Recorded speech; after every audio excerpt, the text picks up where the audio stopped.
What is going on, guys? Joey here. I know I think I missed last week. It's good to decompress a little bit. Just got back from that meet with Russ, posted that video, was posting a lot on Instagram, doing some TikTok, stuff like that. So felt good to just recalibrate. I've got a lot of topics that I want to cover. Some of them are going to be pretty passionate. Some of them are going to be coming from experience, just dealing with lifters and some of the things that I've observed. Today is going to be it is going to be really good advice for some people. And then I'm going to kind of tie it into my next video, but let's just kind of get into it. Hope you guys are good. Oh, by the way, I sent out the first round of workshop emails. That's going to happen this Saturday at 9 a.m. Pacific. So send out the first round of emails. If you guys inquired through the website, under the resources tab, there's a workshop. You just scroll down, there's like a little form to fill out. So if you did that, you should have an email from me.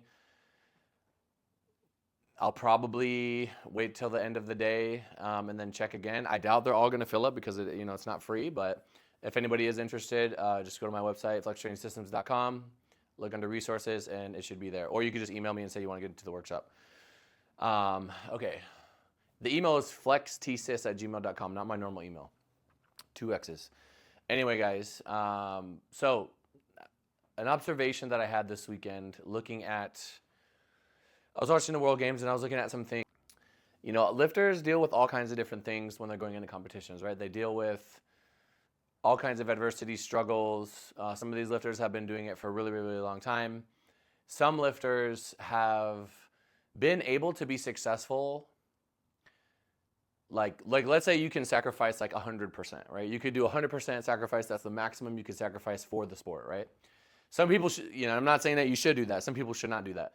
But let's say there's like people that are willing to get, up to like 100% amount that's like feasibly like practical for you to sacrifice to be successful or get as much as you want to get out of the sport, right? And in the beginning, like let's say like the sport wasn't so deep, like maybe like 10 years ago or 8 years ago, whatever, and you could give up maybe like 60% or 70% and you could be successful. You could do well at a high level, you could like win, you could, do whatever you want to do in the sport. The stakes were a lot lower. Training was not as like, advanced. Even like if you just take this channel, for example, I've posted like almost every single week since 2016, like almost 10 years. That's gonna change a little bit. The people that are watching this channel, you're gonna think differently, and I know it does because you guys tell me all the time. You know what I mean? That's gonna be one thing, and I'm not the only one. There's a lot of other sources that are putting out information, and so this, things are gonna get more up to date, especially like the way that I think. I try to just like focus on what matters. I cut out a lot of the noise. Like people don't talk about overthinking that much anymore, right? That was like a huge thing a couple years ago. So now times have changed. Competition is here. The next generation and the next generation, the next generation are going to come. And as is the natural order of things, they're going to be better, stronger, smarter, faster, everything, but they're going to start younger and younger and younger and younger. And that's just how it is, right? So not only do you have to be talented, but you have to sort of like before you could be successful, like not maxing out like what you're willing to put in, right? And now in order to like be at those top levels, like especially if you look at the 93s, right? Some of those guys have been there for a while, like Gustav and Keiko, for example. You got to max out like everything. But there's already kids right now that are in the juniors that are doing 900 kg. And in the gym, I don't really think that many of them have done it on the platform. They got to make it real, but you guys get what I'm saying. Like there's younger kids that are ahead of where they were just like way earlier now, right?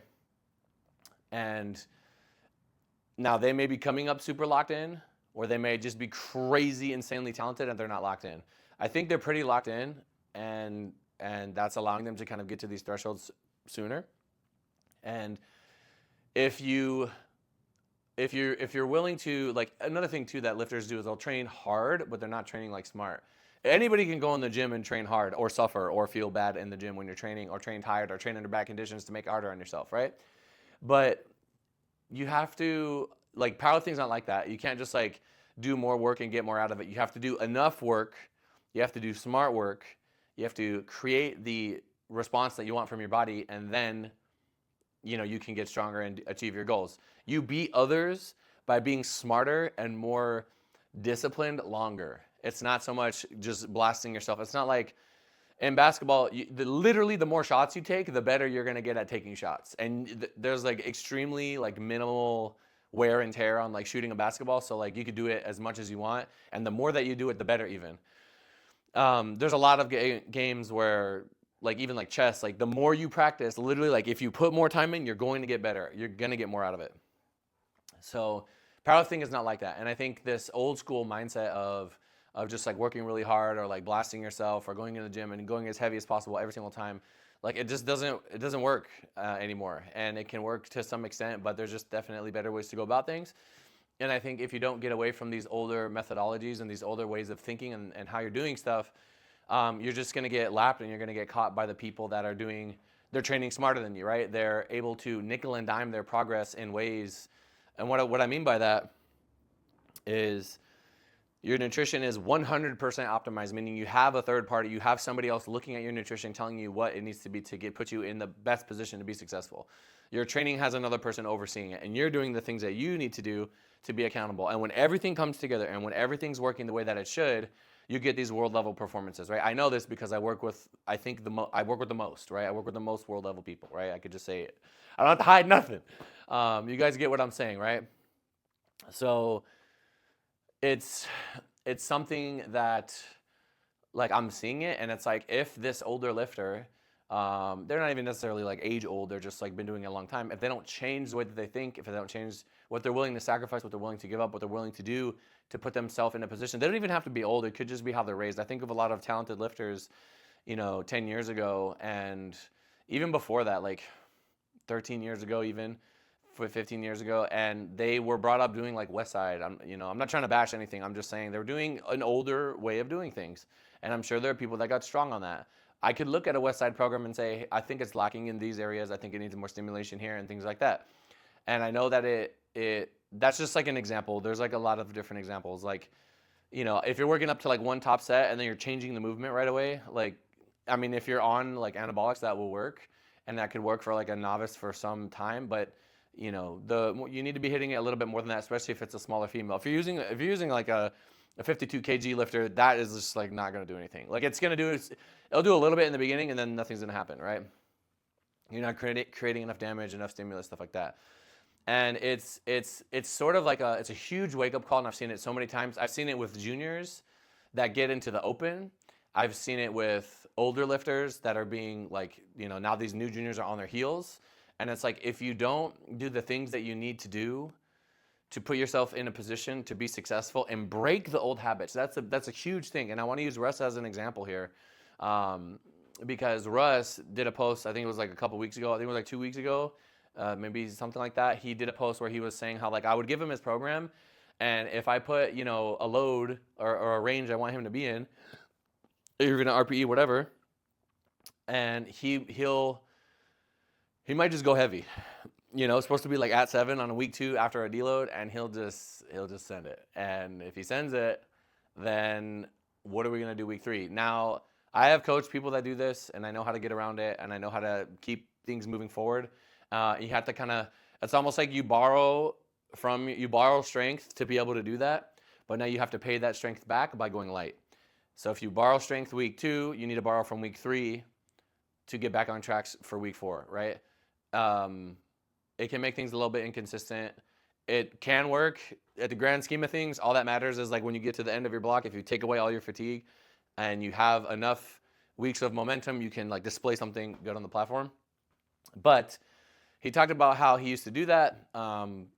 Russ has rarely gotten injured with me. I think it was like he started with when we first started, he had something with his back, and that happened like one more time in 2018, and then since then, I believe in 2021, he had a thing with like his leg, but it wasn't that bad because he still won nationals during that injury. And he's had knock on wood, he has had no problems for like years, like literally like 3 years, he's had no problems. So, but he takes care of himself and he treats himself like an athlete. So when I talk about nickel and diming, that's an example, right? He literally has somebody come to him and work on him and make sure that his body is right. Treats himself like a professional athlete. He is learning from, like, I would go in the gym and I'm looking at my program and I see where I'm supposed to be, later on in the block, and I'm not doing that because I'm just sending it early on in the block. And now I'll usually have some blocks before a big competition where we'll kind of hit all the numbers we already wanted to hit, right? He doesn't need to get any stronger. And I really love to have like those 2 months of like extra credit, right? Icing on the cake, kind of guarantees what you want because you already hit what your goals were like 10 weeks out. And then we go into what I just call the meat grinder, where all the stuff is mapped out to the meat. So he knows what numbers he's going to be taking from the whole block leading, the first, like the whole 8 weeks, right? And we're going to be mostly focusing on building, right? So volume sets, back down sets, stuff like that. And by him keeping things safe and conservative earlier on in the block, by that week 4, week 3, he's able to take week 5, he's able to take like just PR sets, right? Like you're hitting like really, really, really big sets. And you're not touching the danger zone very frequently. So you're going to be injured. Like if anything, just doing it that way is going to keep you from getting injured. And this has helped us a ton. And also him gaining weight, I've noticed like on his secondary days, he usually doesn't. This is an example of like, so that's the nutrition aspect, eating more. You're creating an environment. All your variables are just creating an environment for you to be successful, for you to be able to handle more weight. Create a requirement for recovery, and then bank those gains by recovering, and then you can be stronger for your next week or your next session or the next block or whatever.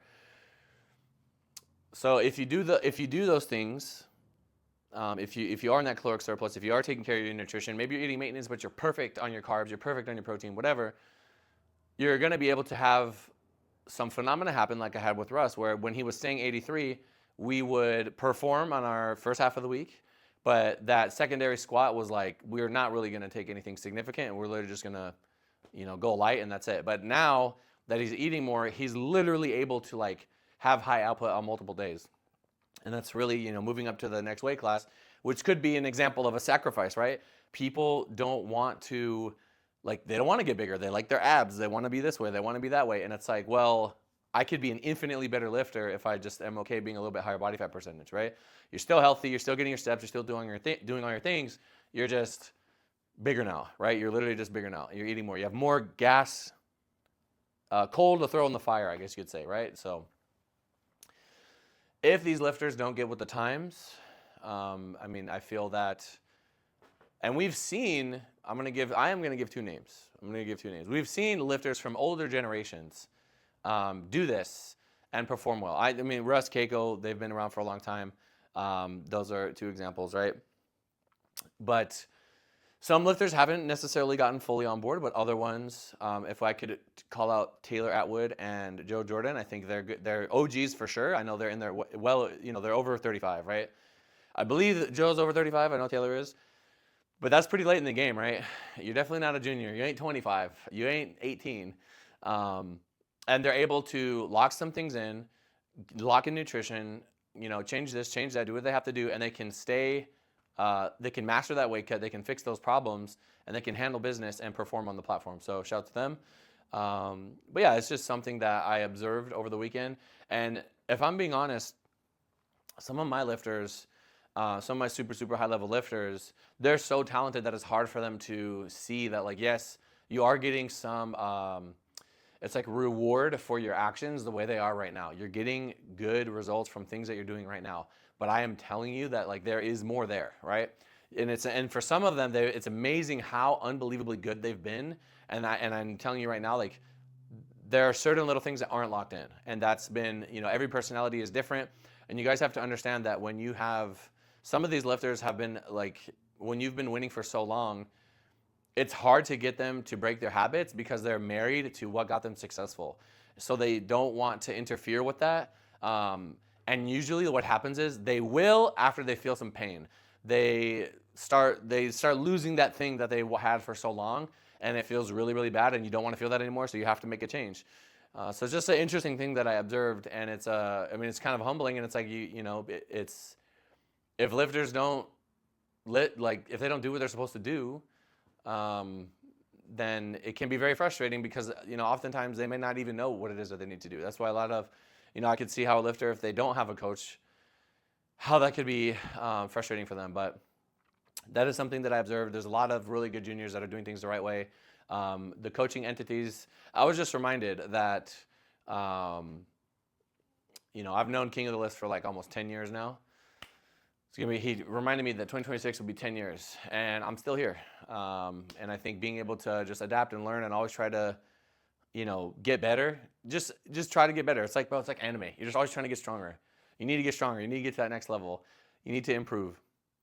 So as long as you're doing those things, as long as you're trying to reach that next power level, right, then everything's going to be there, and you can have a really long career. You can have, you can have you could literally be on top you could be like in the top 5 for a really, really, really long time. Now, the sport is always changing, and powerlifting is a very interesting sport because your limb length and your genetics are going to account for a lot of your base, and then the nickel and diming of it is going to determine those like top 1 to 3 percentages. It's not like in football, like American football, like if you could literally just like have better technique or use a technique in a moment and like get a one up on someone, right? MMA is another example of like one guy might be the best at something, but because you have so much tools in your toolbox, you can beat him another way. So anyway, guys, it was good to get on here and talk. Nice to see you, fellas. Again, workshop description down below. I'll put it in the comments or something. Going to do the workshop this weekend, and then I'm going to Junior Worlds. Going to handle business there, and then I believe we have an SBD meet, and then the big one.